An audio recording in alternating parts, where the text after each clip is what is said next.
Oh, come on. All I said was turn international shipping on. Oh my God. So, boys and girls, get those notepads and those pens out, because Grumpy Granny is going to get you to understand how to do international shipping and turn it on from Australia if it kills me. Let's get into it.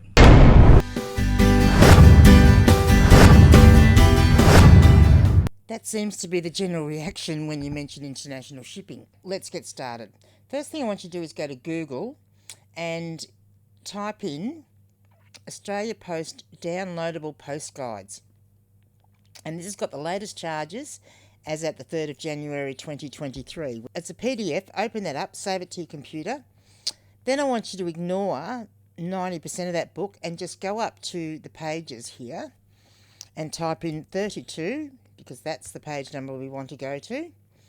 And this is the only page that I want you to worry about right now. There's also a misconception that we turn international shipping on, because that's the terminology that we use.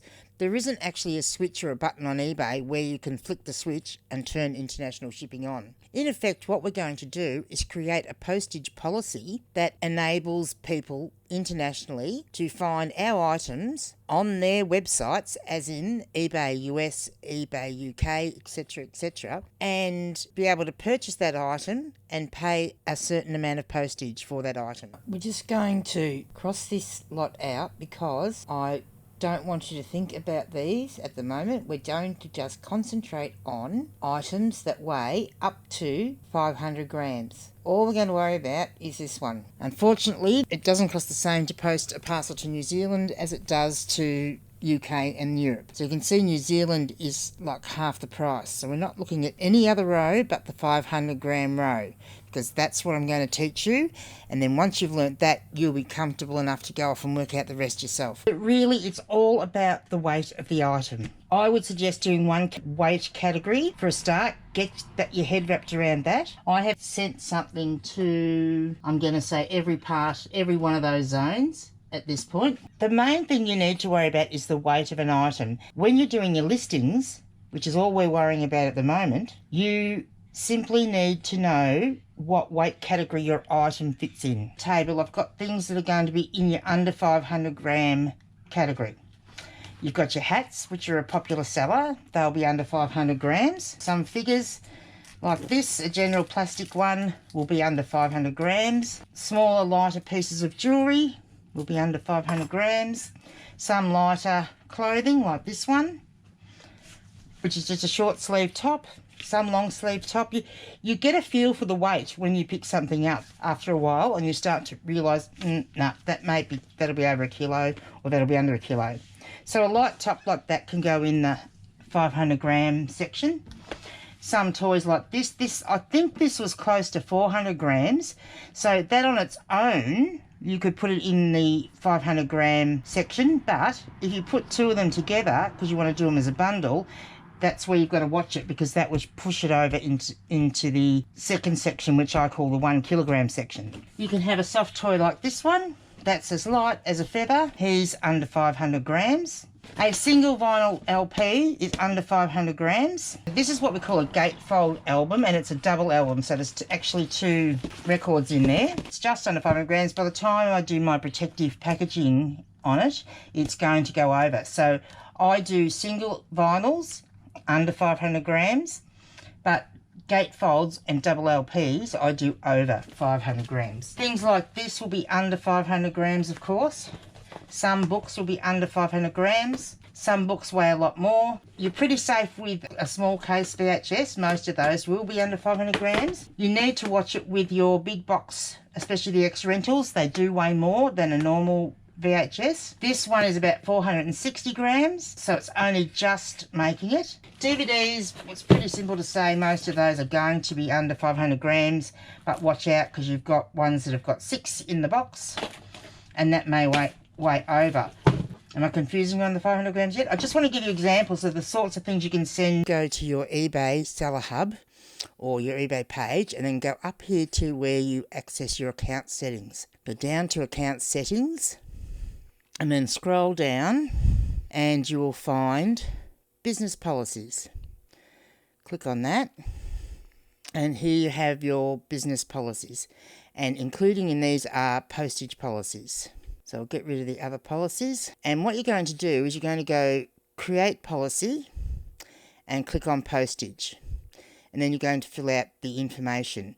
But rather than me make another one and then having to clean it up, I'm just going to go into my already existing 500 gram international postage option. This is a policy that I use for small parcels within Australia that I do free post on. It has an express post option and it has international shipping up to 500 grams. Type in here is the name, and this is the important part for you because when you're scrolling down to add it to your listings, you need to be able to just pick that policy from a different policy. Make sure you've got the important information in here that you need. In here you've got your description, you've got I think 250 characters or something you can put in there, so I put a lot of information in there. One of the main reasons that I've actually got a lot of information in there is because I filled this out, I was future proofing it for myself. If at any stage in the future I have someone coming in to help me, I don't have to explain this to them.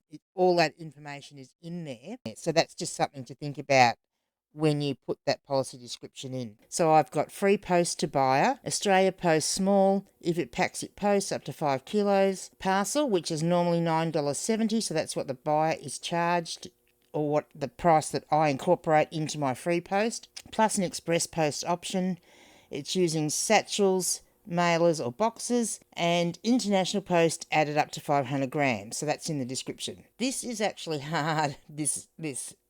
Making this video is hard because I keep on going to tell you more information, but I don't want to do that because I want things to be as simple as possible for you to get going on it.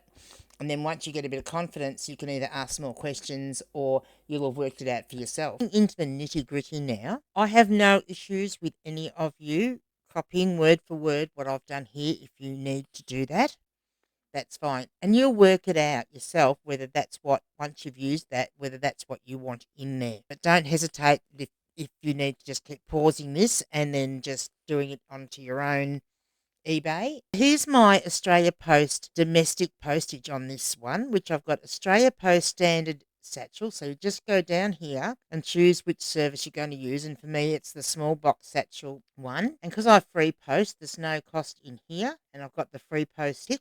Then we have an express post option here, which is $3.30, and you may wonder about that, and that is because I don't charge people the full amount for express post because I've already factored a postage cost of $9.70 into my listing. So I take that amount off. Then I choose my handling time, which for me is 1 business day because that gives me the top rated seller status that I've currently got. Okay, here we go. Here's the hard part. So pay attention, boys and girls, and get those notepads and those pens out if you need them. Or, if you don't, just go on YouTube and keep pausing the video over again and over again until you get it right. I apologise if the sound is a bit weird because I'm doing this with screen recordings with a microphone plugged in, and yeah, that's a little bit new for me, and I'm not sure that I'm getting the best quality out of the microphone. We're going to go from having no international postage to having international postage. We're going to go to flat rate, same cost to all buyers. Now that we've done that, you can see we've got this new box popped up here that will allow you to choose different locations. So what I want you to do is click on here and go down to custom location. If you want to ask me about the worldwide thing, do that later. But right now we're just going to concentrate on what I do so that you can get the hang of international shipping. So we're going to choose custom location. Then we're going to go down here on this one and choose Australia Post International Standard. And we're going to have a look at the cost and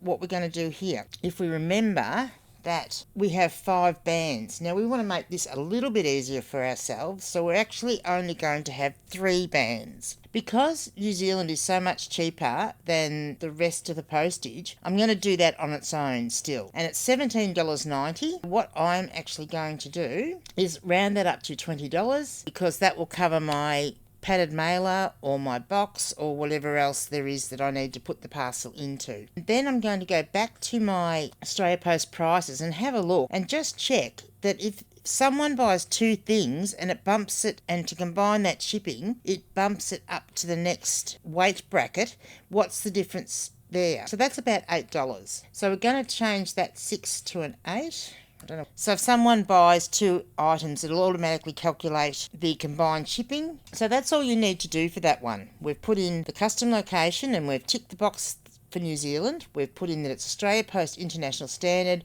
We've put in our postage cost, and we've put in a combined postage cost. So now what do we do? Because we want to add in another one.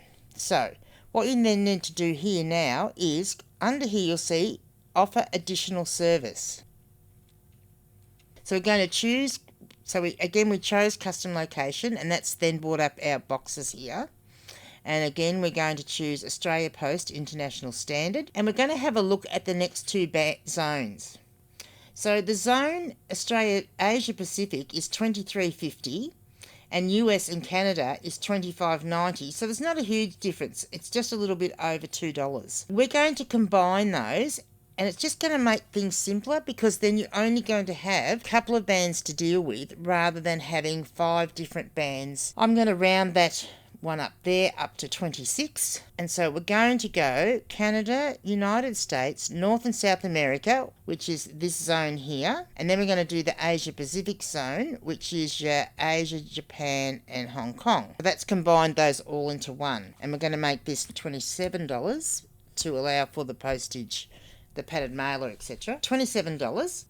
The difference between those two is about $9. We're going to make that figure there $9. Okay, so we've done that one. Now we're going to add our final one in. Choose custom location, Australia Post Standard International, and we've got pretty much the rest of the world plus Europe. I'm going to tick all those, except I'm not ticking the Russian Federation because I'm not going to post there. The cost for that band for us, which is going to be our third band, which is the Zone 4 and Zone 5 combined. So we're going to look at what Zone 5 is, which is $37.50. You won't have a lot of stuff go there.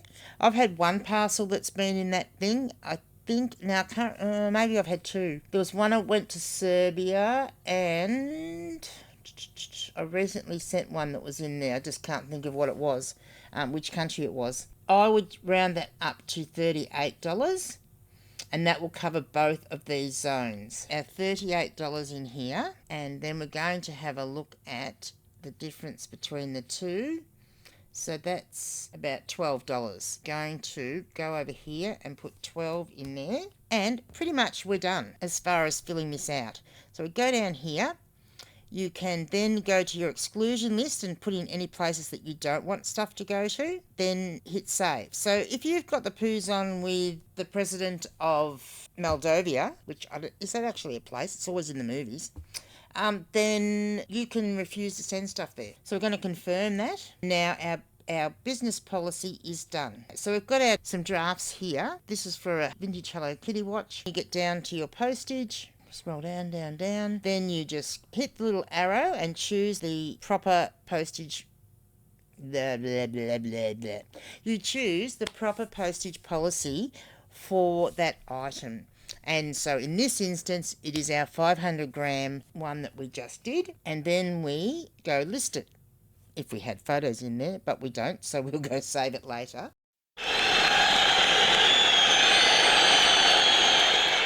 Now, I'm going to take you to America for a minute. I've jumped here over to the American eBay site, and I am actually logged on here. So I'm in America and I'm looking for that particular book. Because of my top rating and my pricing and everything else, then I come up first on that list, which is great. And that is a first edition, this one. I don't think anyone else might have a first edition of that. You can see here, it's going to cost someone from America $20.13.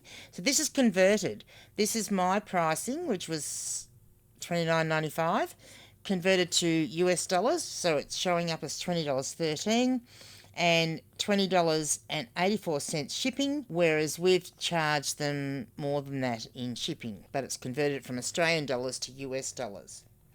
So in essence, that's all you need to do. That person on the American website can now go into your listing and they can buy it now, add it to their cart, and they can buy it. So our shipping cost was $38, But that in US dollars, that's only $25.54. So they can just click on that and go.